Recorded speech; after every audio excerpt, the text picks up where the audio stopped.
would you have been if you had strong will? Good morning, ladies and gentlemen. Here is my speech entitled, One of Us Has to Win. And thank God it has nothing to do with Agastophia. When I was in high school, I would think, what makes the wealthy rich and what makes the poor poor? I would scroll on my Pinterest to find answers, and I would get through things like this. 80% of the wealthy make happy birthday calls, whilst 11% of the poor do. 67% of the wealthy write down their goals, and only 17% of the poor do. 88% of the wealthy do read 30 minutes or more each day for education or career reasons, versus 2% of the poor. 6% of the wealthy say what's on their mind, while 69% of the poor do. 79% of the wealthy network 5 hours or more per month, while 16% of the poor do. 67% of the wealthy watch 1 or less hours of TV every day, whilst only 23% of the poor do. Rich people are bigger than their problems, whilst poor are smaller than their problems. Poor people are smart. Rich people think big and are constantly growing, whilst the poor think small and already know it all. The rich are committed to being rich, whilst the poor want to be rich. 74% of the wealthy teach good daily success habits to their children, when only 1% of the poor do. 84% of the wealthy believe good habits create great opportunities and luck, whilst 4% of the poor do. The list can go on. This was so inspiring that I started jogging in the morning and watching the things that I would do. Except the jogging was short-lived. One morning I went out at 6 a.m. and I never went back home because of a boy. That's the day I was banned.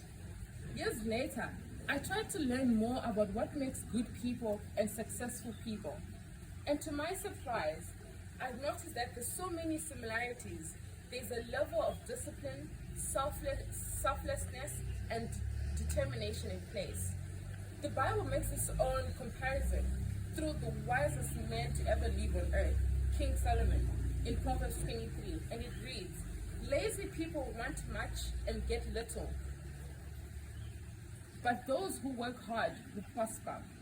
Wealthy from get-rich-quick schemes quickly disappear. Wealth from hard work grows over time. Wise people think before they act. Fools don't, and even brag about their foolishness. Good people leave an inheritance to their children, grandchildren, and the sinner's wealth passes to the godly. People who do good things produce great fortune."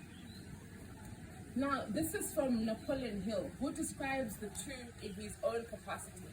He calls the poor the drifters and the rich the non-drifters. He says drifters lack discipline, eat much, exercise too little, and gamble, are not loyal to anything, and are strong critics of others. On the other hand, he calls the rich the non-drifters, who give to the needy, who are accountable, purposeful, and definite in their plans. That said, I realize we all have potential of being one or the other. We all have the ability to be wealthy and integral people, or rather, the vehicle to which money passes from the poor to the rich.